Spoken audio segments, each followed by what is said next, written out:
এই গরমে ঠান্ডা বা গরম ভাতে খাওয়ার জন্য একটা দুর্দান্ত রেসিপি নিয়ে এসেছি, আচারি দইয়ের রেসিপি। যেটা বানানোর জন্য প্রথমেই আমি একটা কাঁচা আম নিয়েছি, যেটা ভালো করে ধুয়ে নিয়ে সুন্দরভাবে গ্রেট করে নিয়েছি। দেখুন এইভাবে আমি গ্রেট করে নিলাম।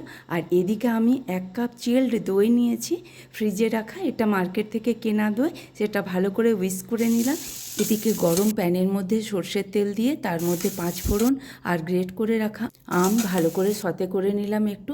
5 ফোড়নের সঙ্গে এই কাঁচা আম ভাজার সঙ্গে সঙ্গে এত সুন্দর একটা আচারের গন্ধ চারিদিকে ছড়িয়ে পড়েছে যে আপনাদেরকে বলে বোঝাতে পারবো না। এইভাবে আচারি আমের সঙ্গে সুন্দরভাবে দইটা মিক্স করে নিলাম আমি ভালো করে।